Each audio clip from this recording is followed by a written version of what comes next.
Hey, good morning, everyone. This reminds me when I was in the classroom how the students would just automatically just stop talking once I walked in. So I hope all your conversations were productive before we started. But I am appreciative of you all joining me this morning. Today I have our corporate counsel, Mary Richardson-Laurie. You all are familiar with her. You know our deputy mayor, both our deputy mayors, one for community safety, Gary and Gatewood, and for education and young people, Kahari Humphreys. We're going to talk a little bit about a couple of things today, but we're going to start with community safety and what we experienced over the weekend, and then we're going to talk about the potential impacts of the Trump's OBBA bill that was signed into law over the weekend as well. This weekend, I had a chance to interact with some of our police officers who were on the ground working hard to keep Chicagoans safe.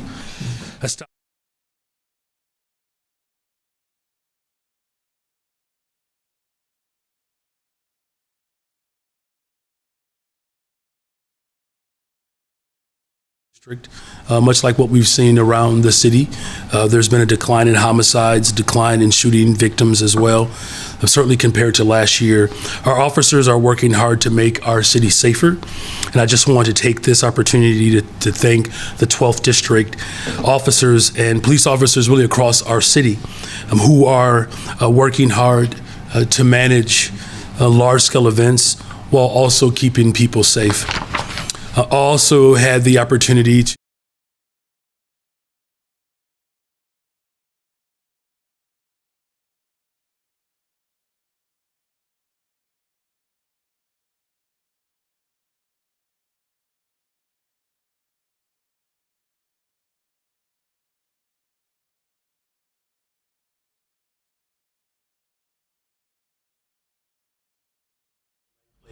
at the right time.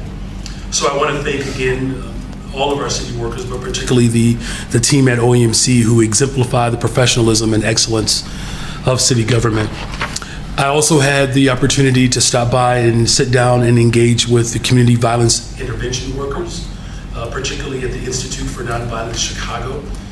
These are the Chicagoans at the front lines, and they are de-escalating conflicts, trying to interrupt cycles of escalating conflicts, as well as working to interrupt the overall cycles of violence, particularly at a time in which we know that retaliation has been the normal form of response in preventing these retaliations from occurring and eliminating the tragedy that too many people experience in the city of Chicago. It was really good to hear again firsthand from the folks who are on the ground about the challenges that they are experiencing and how we as a city can come together to better support their work. So I want to give a special thanks to the Institute for Nonviolence and all of the CVI groups really who were out in force this weekend with extended hours, putting their lives on the line to stop violence from erupting. And then finally, I had the chance to stop by another late night ball session. We expanded late night ball to 4 locations: Truman College with Project Education Plus and One North Side. We were also at Malcolm X with Operation Basketball and Together Chicago, Lindblom Park with Dinar Bros and also with Think Blue Foundation, where I happened to have the opportunity to stop by. And then, of course, Washington Park with Project Swish and Activists. We brought together dozens of young people for safe, productive interactions. And I'm grateful for all the folks who have volunteered to help make these events productive. Thank you to all of our community partners and the support that we received from CVI, and to all of our young people who came out. You may have read the Sun-Times reported yesterday that this was the least violent 4th of July in at least 6 years. This is a quote from the article.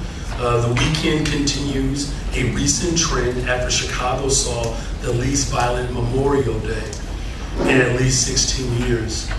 Last year, we also saw the first since 2019 with fewer than 600 homicides and nearly a 3-year upswing in robberies. It ended last summer. A double-digit reduction in homicides and shootings left the city with fewer than 200 deaths during the first 6 months of the year. And so now let me just be absolutely clear. Are we satisfied with what we saw this weekend? Absolutely not. The responsibility of keeping our city safe is a job that is never finished. We have a long way to go, and even with our officers working hard, our dispatchers and first responders digging in, our CVI groups working deep into the night, and our community partners who are showing up every single day, we still saw levels of violence that are completely unacceptable. And these visits and interactions throughout the weekend were more about listening and engaging than just simply talking. There's always more that we can do. There are always new strategies that we can try. And there are always ways in which we can refine our tactics. It is the Chicagoans on the front lines who have the answers, so we will continue to meet with anyone from across the city who is willing to work with us to make our city safer. And that should be the goal that we all share, quite frankly, regardless of which neighborhood you live in, or even your political beliefs, or your orientation. We all need to work together to make our city the safest big city in America. And we will not stop working until we get there. And so now I'll just shift briefly to talk about the OBBA bill. I'm sure all of you are aware the president signed the OBBA over the weekend, and while we are still conducting a full analysis, we want to briefly just talk to you about some of the potential implications of this piece of legislation.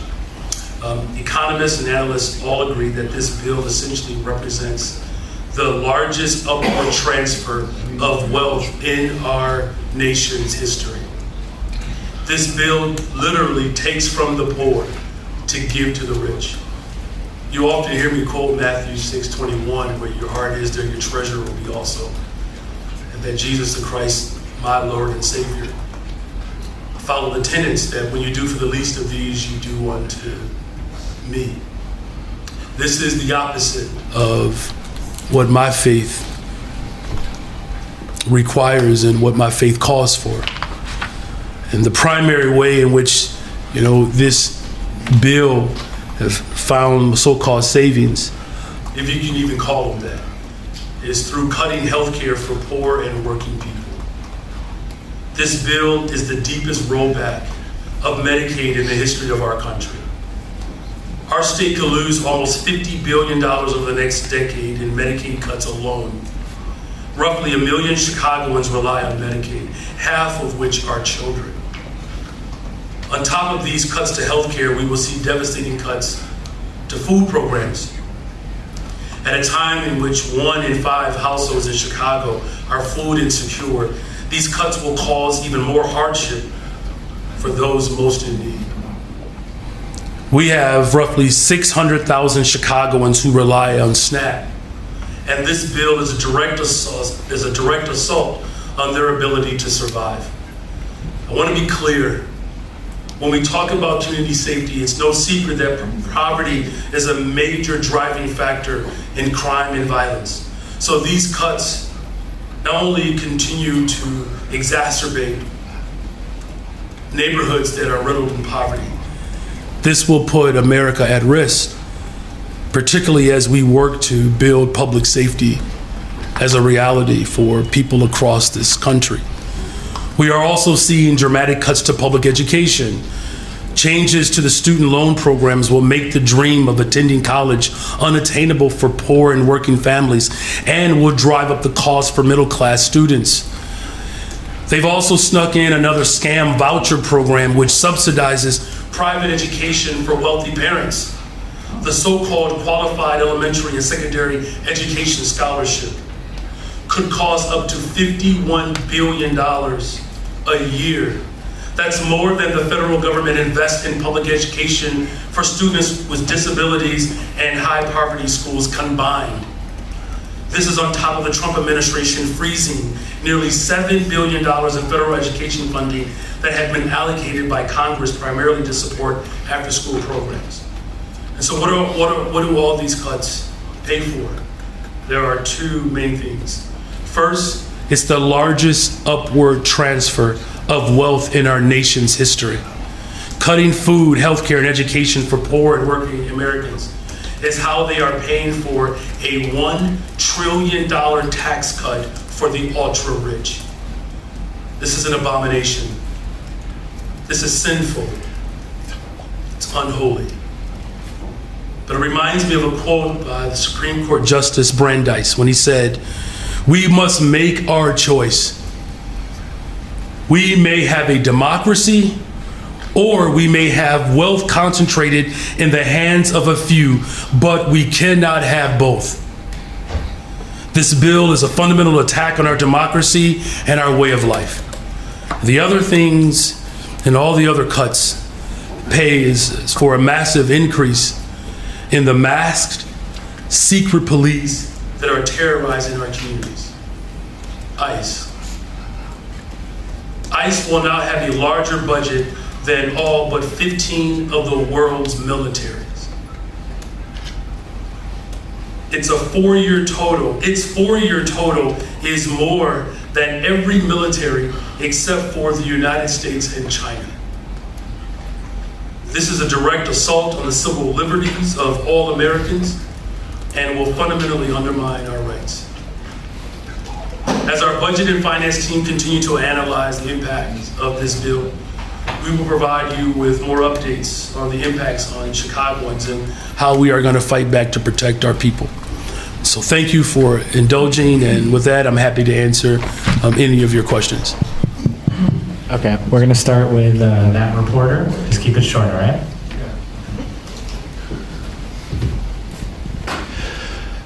Mayor Johnson, real Chicagoans tell me that they're disturbed that you would spin multiple mass shootings over the 4th of July weekend as some kind of victory for your policies. River North, 71st, brutal mass shooting, made the St. Valentine's Day Massacre look like child's play. Obviously, people are asking, how could you, after not 1, not 2, not 3, but 4 mass shootings, go to NASCAR, put on the NASCAR costume, and grin for the cameras? We work hard every single day to ensure that people are safe in this city. Any shooting, any homicide is one too many. And as we continue to work collectively with our shared responsibility to ensure maximum safety for all of Chicagoans, our work is never finished. If you truly believe that Chicago is the safest city, and unlike people around the country who are saying that Chicago is the mass shooting capital of the country now, just to follow up. Would you and your wife Stacy be willing to cut your security detail from 150 sworn police officers and put those police officers back on the street where they can protect real Chicagoans? So we're very proud of the work that we're doing collectively to ensure that our police officers have the resources that they need. As I've said repeatedly, it's policing and affordable housing, it's policing and youth employment, it's policing and mental and behavioral health care services. It's going to take all of us, the business community, the philanthropic community. We're working collectively with Cook County government, the state of Illinois, the state's attorney as well. The volume of cases that we are pushing towards the state's attorney so that we can continue to close out these cases as we really drill down with our detectives division as they solve crime, as they get the evidence over to the state's attorney, gives her the ability to make the prosecution so that we can continue to deter crime in the city of Chicago. That's a holistic approach that we're taking. Thank you. So you won't Next be, question. you won't be cutting your Thank you. security detail? Thank you. We're going to go to Michael now. Thanks. Good morning, Mayor. Good morning. You sort of hinted at this, but I wanted to just confirm. Is it fair to say that your budget team does not know the full extent of anything that Well, the bill Chicago I will think it's a good lose question. under The bill just OPM? passed. So we're going to do a complete diagnostic, full analysis. I gave you some of the preliminary numbers. The fact of the matter is this is the greatest transfer of wealth into the hands of a concentrated few in the history of the world. This is a dangerous precedent that's being established. It's literally robbing poor people to make rich people richer. It's an abomination. It's abhorrent. It's wicked. But it's something that we will continue to analyze, and it's not just City of Chicago. Talking to mayors around the country, General Assemblies, state legislatures across the country will all have to go through a similar exercise.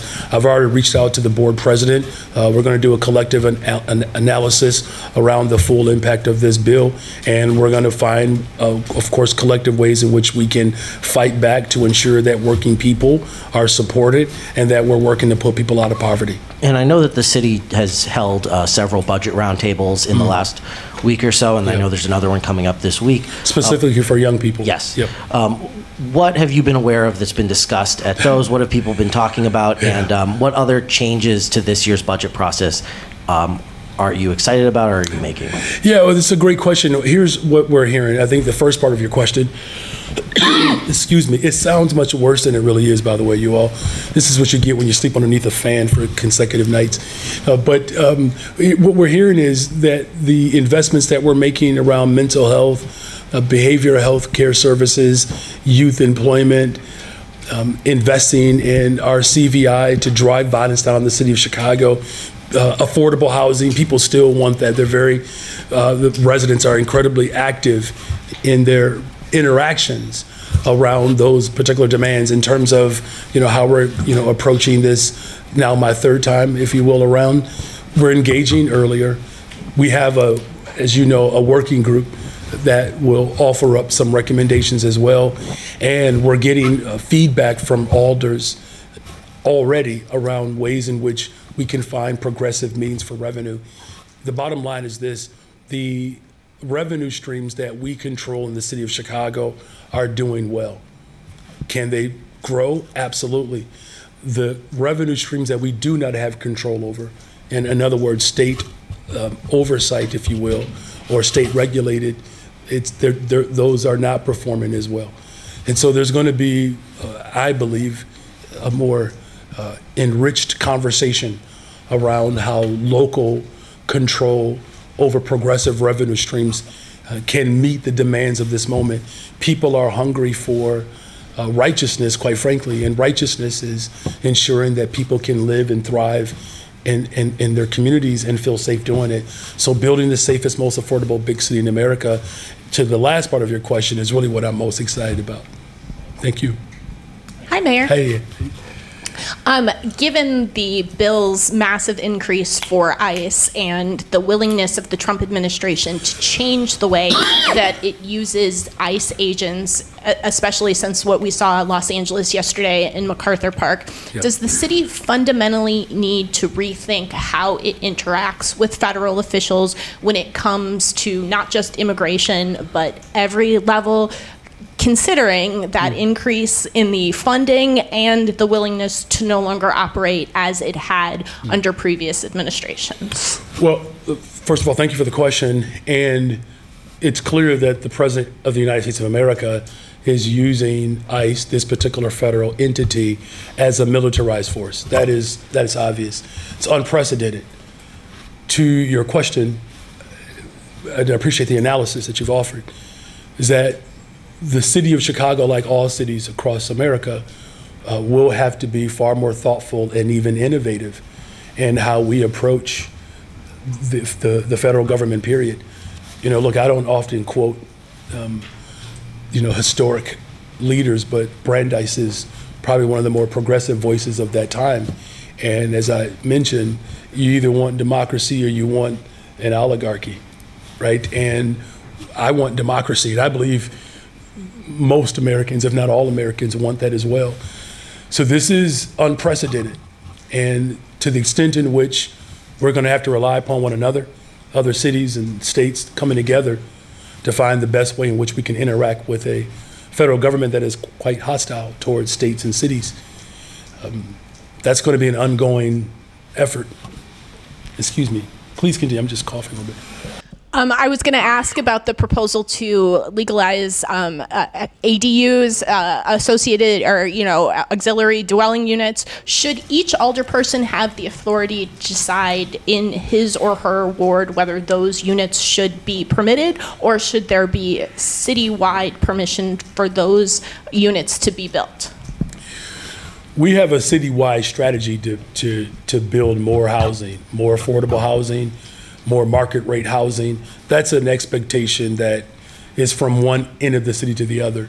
I don't believe there's a disagreement around the case for more units, because I believe we're roughly 120,000 units short from, excuse me, guys,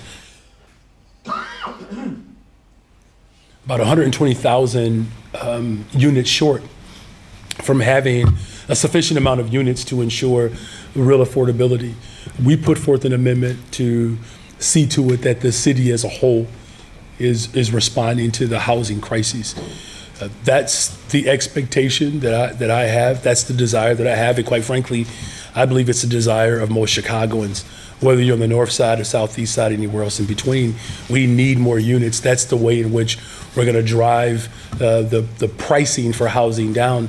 And we have to be more intentional about building more affordable units. And this is an innovative, creative way in which we can do that. So my hope is that the city council recognizes the need that exists around the city, and that they don't become, narrow or sort of blinded by their own sort of specific space and time, and being able to see the larger picture. Just to follow up on that, would you compromise though on ADUs to allow certain residential districts to carve out, require special use permits in, I think, R1, R2? Those are the districts that are being discussed. That's a good question. Look, the normal legislative process in which we have conversations with city council members to come to a conclusion that can work for the majority. That's what democracy requires, and that's what democracy is. What I'm simply saying is I think the case is very clear. In order to build the safest, most affordable big city in America, you have to have more housing. And that's a challenge, of course, that exists around the country. I just believe it's important that the city of Chicago lead the way in creating more units. That's what I want, more units, because the more units we build, it's going to drive down pricing across the city. And that's critical, right? Average price of a home, $1.1 million, 900,000 or so in New York and Los Angeles. And I know both of those cities are working hard to find better pathways to create more affordable spaces. We're in a position where we can do that with some expediency. So we'll have those conversations, though. Just to follow up on the mass shootings, can you or Deputy Mayor Gatewood talk specifically about the strategies city workers, police are taking to prevent any kind of retaliations or escalations of violence, whether it be from River North, Back of the Yards, Little Village, et cetera? Well, yeah, I'll pass it to our Deputy Mayor. One of the things that I did do is I spent some more time with CVI this weekend, and there are many CVI groups across the city that do that work all day, every day. Some of the specific strategies around how we provide services, particularly at hospitals and in those spaces, to reduce the chances of that type of retaliation. I'll pass it over to our Deputy Mayor. Yes, thank you for that question. What I want to start by just prefacing, I'm not going to speak specifically about any case because obviously they're all under investigation, but the work that we do to stop retaliation is deep and it's thoughtful, not only from the Chicago Police Department, as the mayor mentioned, we work with our community violence interrupters as well. So when we know that there are conflicts in particular areas, we deploy resources in those areas, meaning the Chicago Police Department, our street outreach teams, our victim services teams as well. In response to those mass shootings throughout the weekend, we also launched multiple incident response protocols. Those incident response protocols map out the area in which the incident happened, what resources are needed there, being city resources, community-based organizations, victim services, you name it. Each of those areas gets an assessment with those street outreach partners. Those folks deploy to the ground almost instantly. As the mayor mentioned, we also have teams at hospitals from our hospital-based violence prevention, along with victim services teams from the Chicago Police Department, to talk to those families, to talk to those victims. Sometimes victims are forthcoming, sometimes they're not. But having a better sense of what is happening there while having folks on the ground, both at the hospital and at the scene, helps, one, try to calm those neighborhoods down to make sure those resources are there, but also making sure it is not just that night that the incident happened. So there's constant follow-up. Later on today, the Chicago Police Department and our teams will be hosting a press conference about the Emergency Assistance Center. That will be a citywide emergency assistance center. But ultimately, we work with our partners on the ground to aim to stop retaliation. We work with our partners in government to try to, one, hold those folks accountable, which also helps lead to stopping the retaliation. Ultimately, that's our job, and that's what we aim to do. We often talk about how numbers are down in crime, but this also gives us space to focus in more on those victims, the people who've been victims of crime and survivors of those crimes, to try to stop that retaliation. So specifically, that'll be some of the items and the issues that we'll be tackling this week going forward. Hi, Mayor. On federal immigration enforcement, one of the things LA has done is has continued to be a target specifically of military force in immigration enforcement, is set up local police perimeters around schools to shield students from federal agents without warrants. Have you considered, or would you consider, setting up CPD perimeters around public spaces in Chicago, including schools, or does that not fall under the department's purview? Excuse me. Again, it's unconscionable at a time in which so many working people and poor people need government to show up for them, that this administration, the Trump administration, has caused so much consternation and division. Look, we are a welcoming city ordinance. Our local police department will not ever cooperate with ICE. Whatever their constitutional authority is, that is obviously relegated to the Trump administration. All of our sister agencies, city departments, have been thoroughly briefed by a corporate counsel, and I'll pass it over to her in a second, about what they can and cannot do. Mary? Good morning. I appreciate the question. The mayor referenced the guidelines that we issue to all city departments, as well as guidances to city agencies and AlderCorps, so they would know the parameters on what they can, acts they can take and not take. We are prohibited from viewed as, quote, interfering with a federal law enforcement action. The mayor also noted that CPD will not support ICE-related actions. We do stay in contact with 12 other cities around the country, and we are constantly examining the steps they're taking and reevaluating what additional steps we might take in the city of Chicago. On NASCAR, what will your conversations with downtown aldermen look like as you consider to renew the contract? And do you think NASCAR should meet with them personally as they consider whether they want to support a 2-year extension? Well, far more people are going to be involved in this process than when it was initially birthed. That's my style of leadership. As far as the conversations, everything has to be on the table. We have to explore all aspects. One thing that I can say, that the city of Chicago, we're a gift to America. We're able to hold large-scale events, particularly large sporting events, and really appreciative of how the city has come together over these 3 years to be able to put on a display that is unique to anywhere else in the world. But the conversations will be collaborative.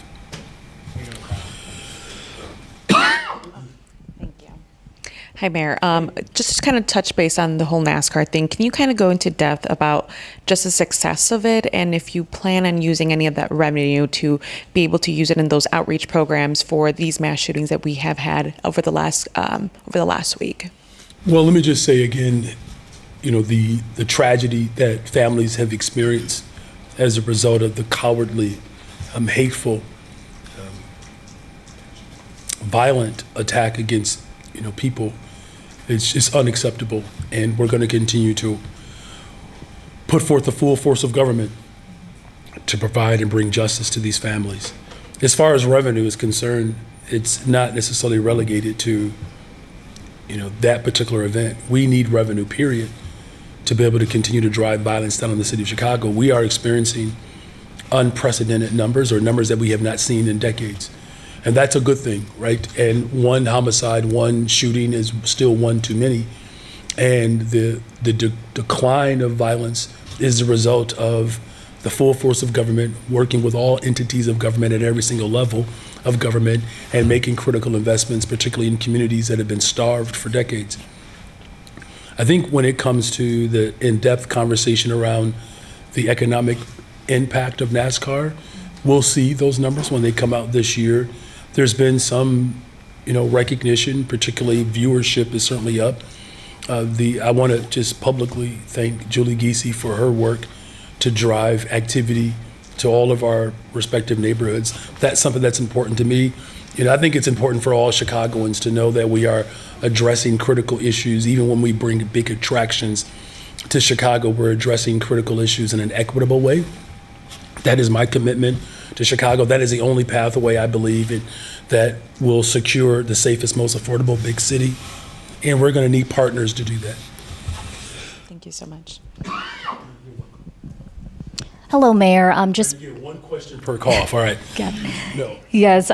So just bouncing off of NASCAR, what is your personal assessment of NASCAR? And for you personally, do you want to see NASCAR back next year? Well, look, for me, here's what my expectations has always been. Excuse me. What's the public benefit, right? This is not about my own personal endeavor. The larger question is around how do neighborhoods across the city benefit from anything that we bring to the city of Chicago? There have been some good signs of how equitable distribution of dollars are being spent and invested in. I will say just, I guess maybe on one personal note, I don't know how those guys and the women drive those cars in those kind of suits. Like if I had to wear that outfit every single day in work, that would be very difficult. So, but I think overall the event certainly put Chicago on display. And any time we can promote the city of Chicago, that's a good thing. On NASCAR, Jason Lee told the Sun-Times yesterday about potentially moving away from the July 4th weekend. Does that have to be done in order to welcome them back? Like, is that a deal breaker or is that negotiable? Well, I will say the 4th of July is already quite frankly, it's a heavier burden for our law enforcement because of so much activity that happens in Chicago. And as tourism continues to increase and more people continue to visit our city, the expectation of law enforcement and our first responders continue to grow.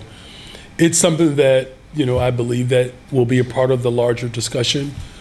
If in fact, NASCAR returns, what is the optimal time in which the 2 days or 3 days should occur? Those will all be part of the ongoing discussion. Then on the ADUs, for a long time it seemed like the city was going to include that policy in this, the VCA to settle the HUD lawsuit. I know that you guys are somewhat limited in what you can share there, but it seems to have fallen on the back burner. Is that just because of the change in the federal administration? Do we anticipate that the Trump HUD will continue to seek an agreement there, or is it just completely no longer a priority for them? I'll pass it. Well, first of all, I'll pass it to our corporate counsel. Building more affordable units is still a priority of mine. It's still a top priority. Again, if we're going to be safe and affordable, we have to have more units. Alder Lawson has had his bill or ordinance, kind of in the wings for a year. There's an amendment that, we're going to put forward because I do believe that a citywide strategy is critical in our work to create affordability across the city. As far as the Trump administration is concerned, it's really very difficult to predict anything that they'll do. Mary? Good morning. I appreciate the question. The VCA is the subject of ongoing negotiations. It is unclear what posture the current administration will take federally. We've kept the door open. We've certainly provided terms we think are suitable, and we continue to await their decision, but we have an open door in terms of ongoing communications on that legal matter. I guess more broadly, even if that doesn't happen, would the city seek, to overhaul zoning? Because the city did agree that aldermanic prerogative had led to, a racially segregated city. I mean, again, the ultimate goal is to create as many affordable units across the city. I do appreciate just the perspective of the question, and again, the federal government at this moment is so petulant and erratic. It's very difficult to be able to make any type of prognostication at this point. But just know that as a city that we're committed to building affordable units, increasing units across the city. Hi, Mayor. Hi. You mentioned with NASCAR wanting to have some sort of community benefit to that. I was just wondering if you could speak to any specifics that you want in a renewed contract. Yeah, I'm sorry. Let me clarify. And I should have been a little bit clearer around Julie Geese's work to bring equitable distribution of opportunities across the city. One of the things that I do know that NASCAR has been supportive of is the STEAM program. This is critical for our young people in development, particularly with our economy shifting in a way that's going to require just a broader range of workforce, particularly around technology, engineering, life sciences. Those are ways in which not just NASCAR, but all of our corporate leaders can better support our efforts in the city of Chicago. And, to NASCAR's credit, they've been not only amenable, but have been supportive of some of those efforts. But as you know, the issues within communities that have been marginalized for decades are quite severe. Poverty is something that I don't believe we spend enough time really talking about in this country. When I was talking to some of the CVI workers, and they come in contact with a person that has been justice involved or have been a part of criminal activity, and we're trying to desperately pull them out of that lifestyle. When these CVI workers show up to these homes, they run into other needs that go beyond the particular person that they interacted with in the first place. And, when we talk about equitable distribution of resources and support for families, some neighborhoods in Chicago have been described as developing nations because of violence and poverty per capita mimics or mirrors developing nations. It's why our deputy mayor and I, we spend a lot of time looking at 35 of the most violent beats. And these are places where unemployment is high, and there are very few resources within our schools.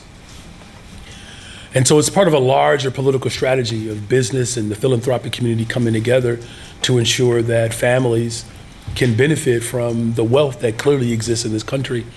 This major shift of wealth concentrating to the hands of just a few people, that's the breaking news. And I know it's not necessarily under my control to tell you all's outfits of what breaking news is, but to have Justice Brandeis warn us, and to see the manifestation of what was a concern for a century ago, almost. It's quite disconcerting.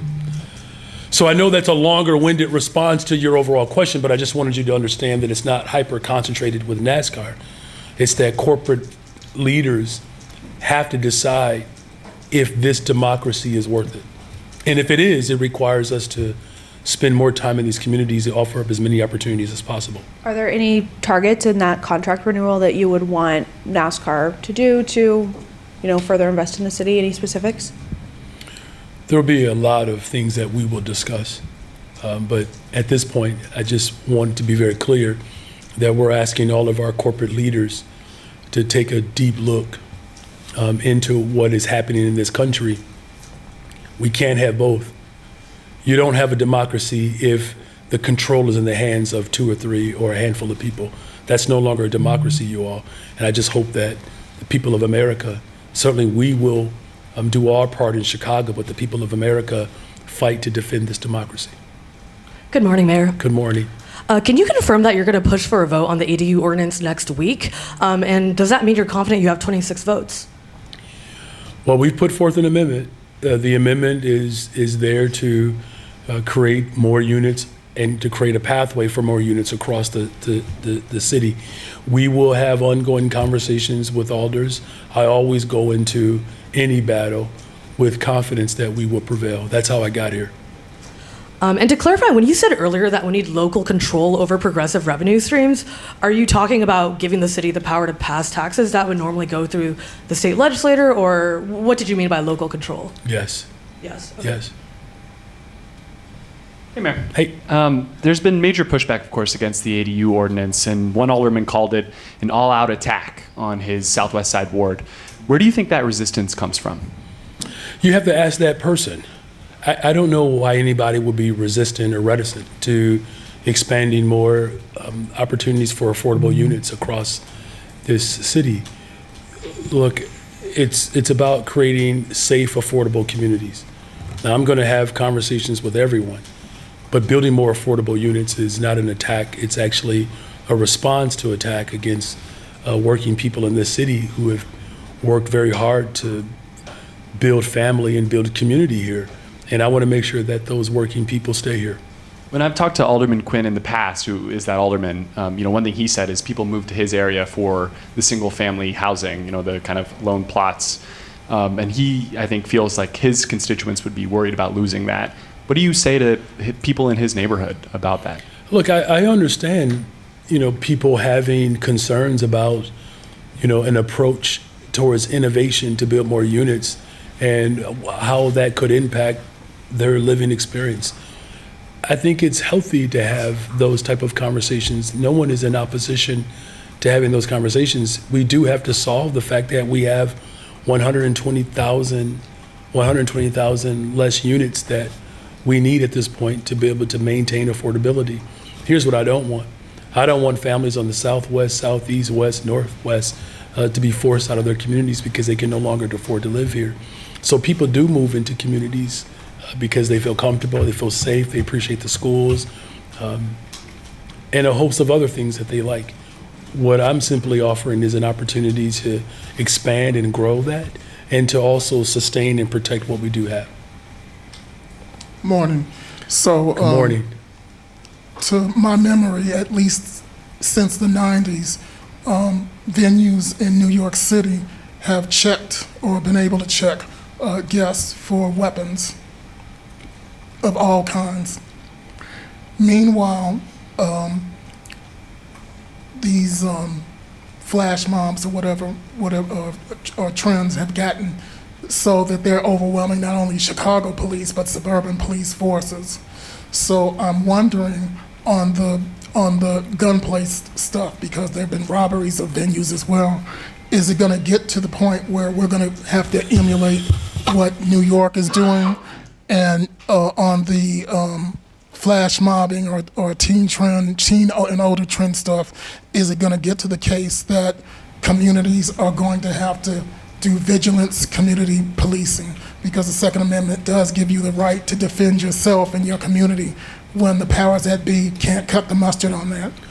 Well, I will say you raise an important point here. Guns in this city, in this country, it's out of control. Look, I believe in protecting all of the amendments in order to protect our democracy and for our democracy to continue to evolve. But our deputy mayor can certainly speak to this.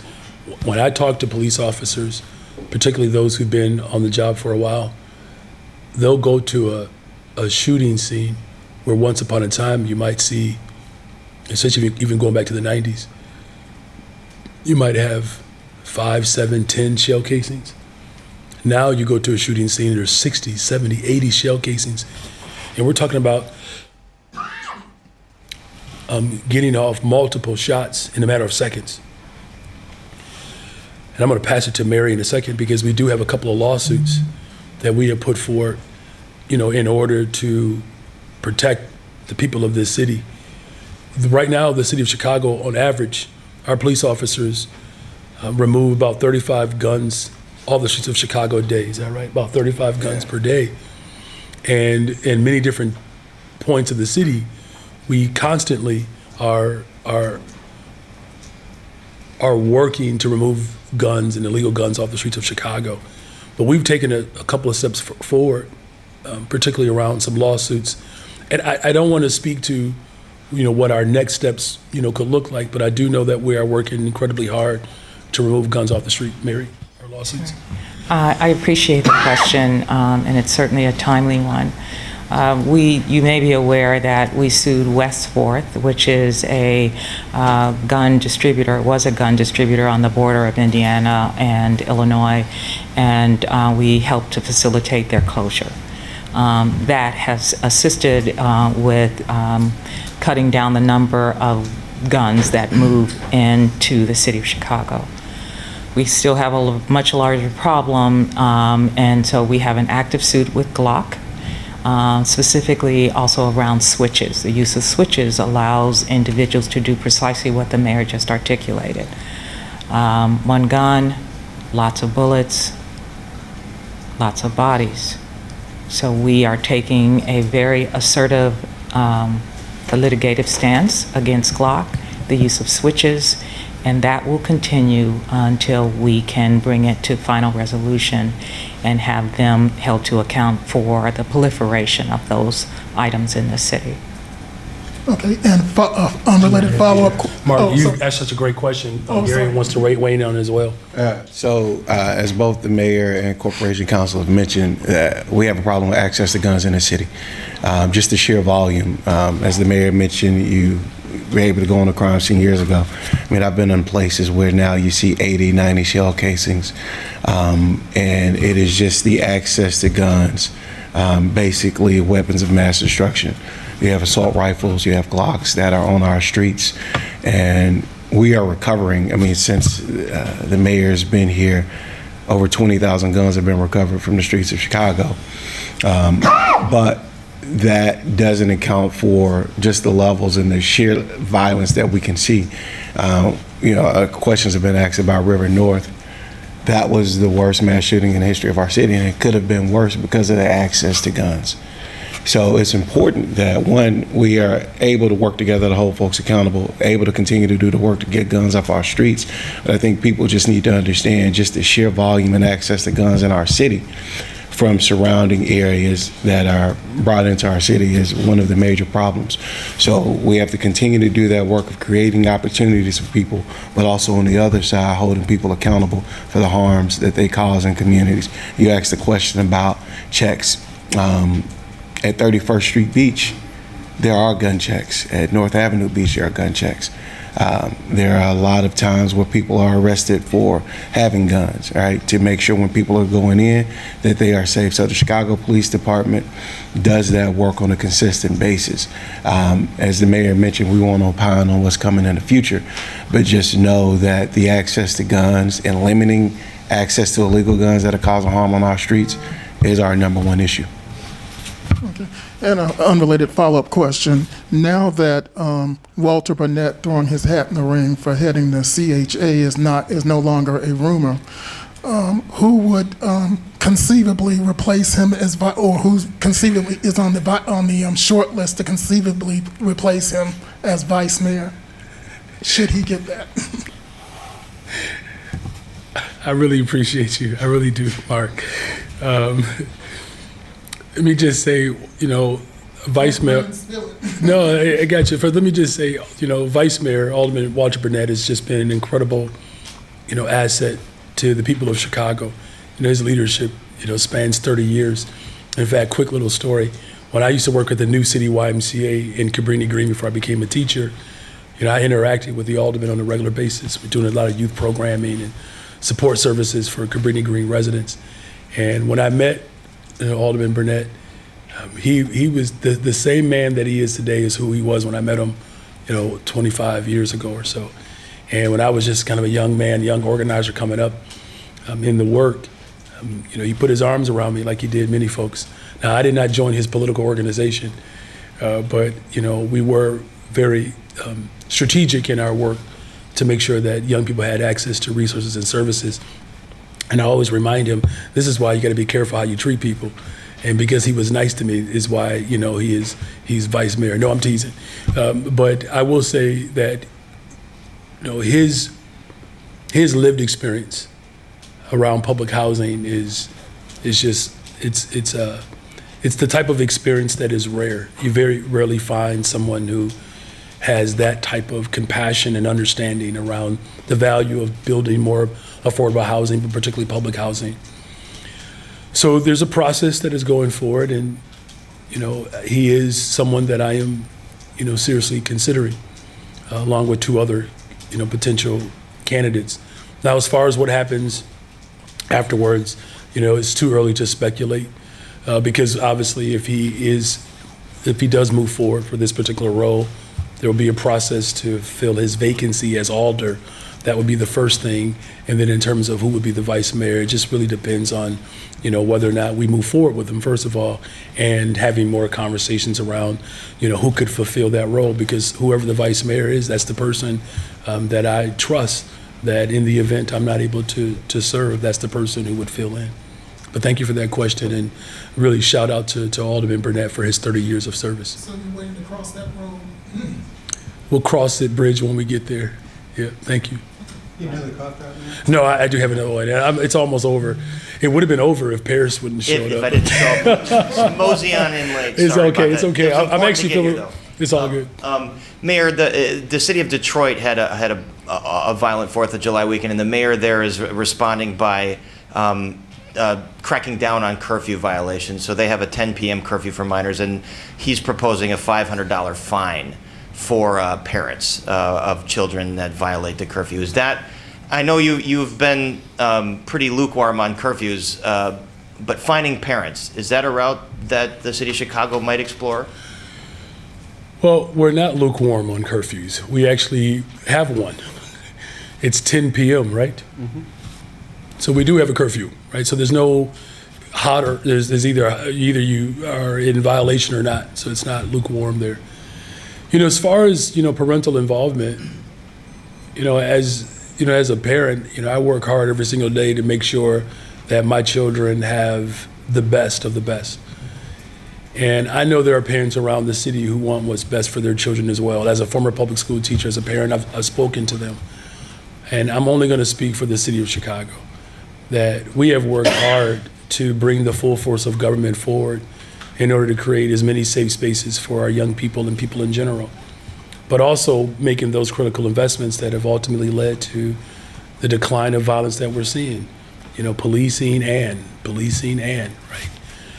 And so I believe that there's a way in which places like Chicago, you're seeing a decline in violence in Baltimore. Just had a conversation with Brandon Scott there, Mayor Woodfin in Birmingham is doing some great work, Mayor Dickens in Atlanta.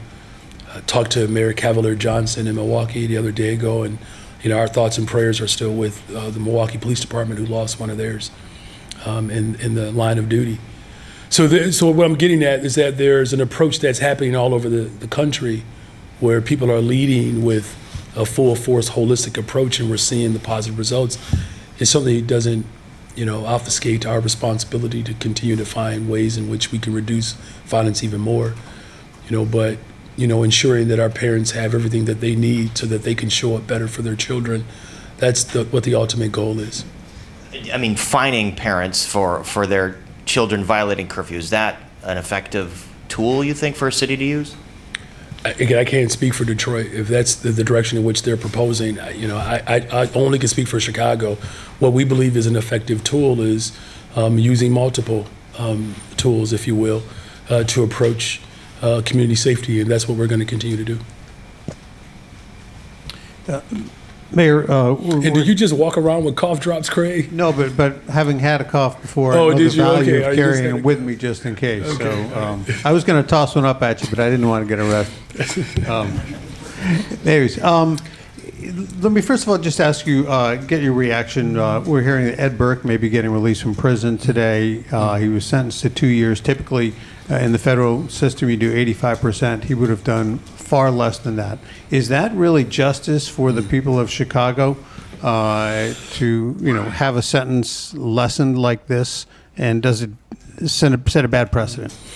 Well, there is a standard that we have to adhere to, particularly as public servants, and there's a greater standard for public servants, and I believe that's righteous.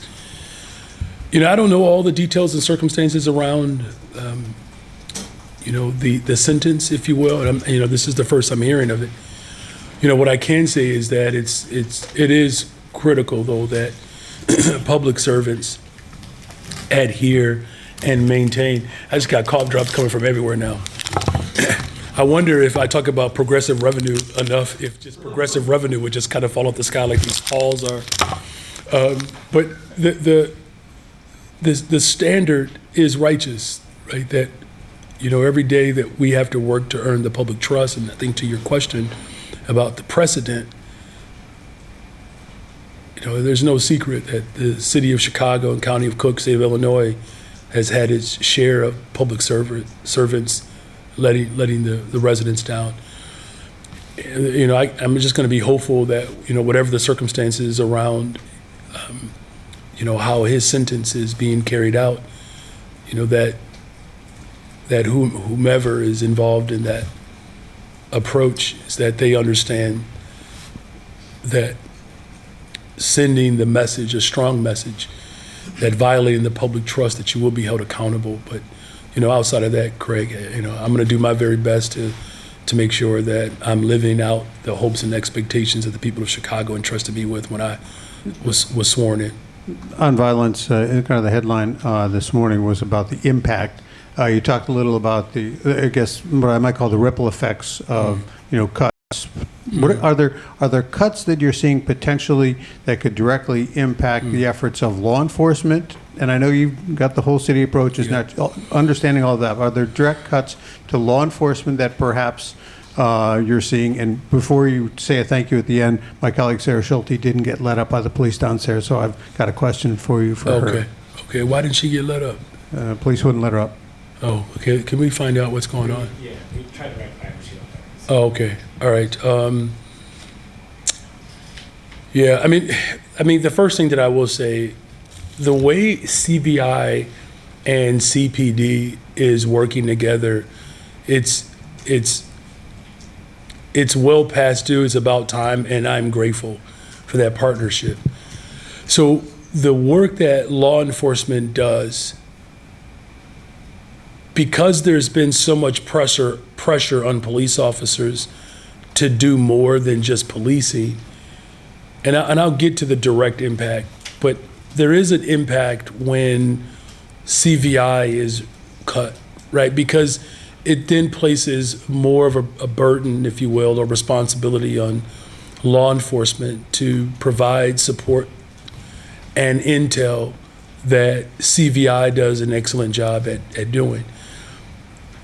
The cuts to our public health, that does impact policing because we do have this alternate response to mental health crises. It's not perfect, but we're working towards perfection. And so that does place the weight of it all on law enforcement. Now, as far as, direct impact on our first responders, anytime there is a direct cut to any of our services, because law enforcement, if I have this right, in our general fund or our corporate fund, where I want to say, what's the percentage, Karen, of our, Annette talks about this all the time, but I believe it's at least 40% of our overall, and we'll get that number to you, of our overall fund balance. So it will have an impact on our ability to be able to continue to support our first responders. And this is something that we're dealing with already within our city budget. The cuts that people are calling for, you're not able to make the type of sizable cuts without it impacting our police and fire. And so that's why, I raised this earlier, it's going to be important that we find progressive revenue to ensure that we don't feel that full impact that's coming from the federal government. What my colleague was wondering is, with the CPS budget being in the shape that it's at, teachers may have to wait longer to get retro pay with the huge deficit. Because of your stand on not making any cuts to school, would you consider more TIF funding to help CPS out in this crisis? Well, what I'll say is, look, we worked hard to secure a contract that the people of Chicago could get behind. And the people of Chicago are supportive of a contract that ensures that we're protecting our immigrant students, we're protecting students with disabilities and IEPs, that we're protecting Black history, that we're protecting the LGBTQ plus student population, veteran teachers, growing our footprint in our buildings to lower class sizes and building more sustainable community schools. So there's a lot of support around that.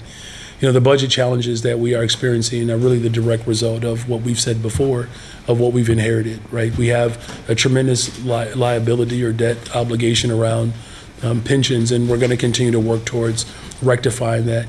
But as far as, again, my commitment to ensure that we're not cutting to the classroom, I still firmly believe there. Now, in terms of revenue, look, there's no secret across the state of Illinois that there is still yet to be a fully funded school district. It just doesn't exist in Illinois right now, and we have more work to do. Everything is on the table. I've released TIP dollars in the past more than any other administration, so that's not something that we're obviously that's not something that we're resistant to, but the approach has to be holistic.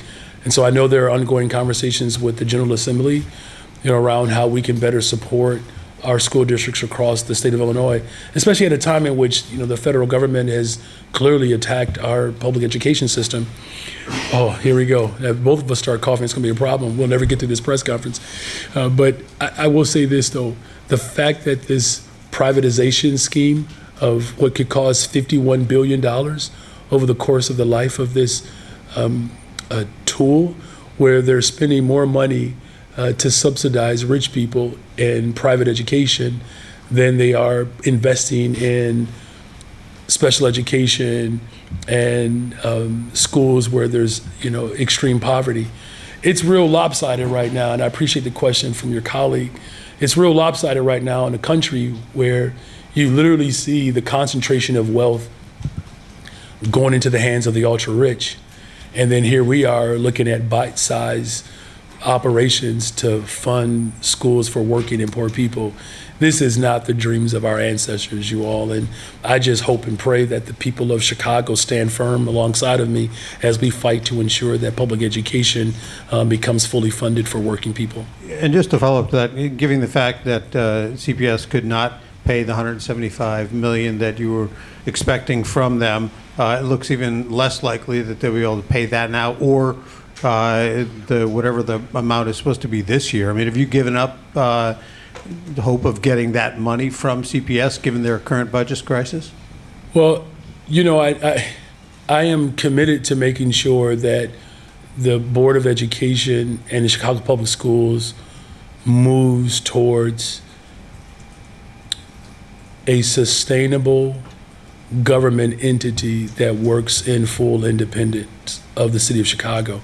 And so at some point, the entanglements that have existed in the city of Chicago for a very long time, that CPS is going to have to stand on its own. Now, am I committed to making sure that that transition is not abrupt and it's more smooth? Of course I am. The city of Chicago right now, we subsidize our public education system $1 billion, and that's a conservative estimate from a host of things that we do on behalf of the people of Chicago and those who rely upon our public schools. And that's Will a you good have thing. to write off the $175 million? I think what we're going to have to continue to do is to work together to find a pathway where CPS can begin to operate as an independent body, and that is going to be inevitably them securing the retirement of their workers, because that's essentially what we're talking about. Who's responsible for the workforce of Chicago Public Schools, and it's very clear it's CPS. I appreciate you all. Thank you, and thank you for all of these gifts that I now have to go report.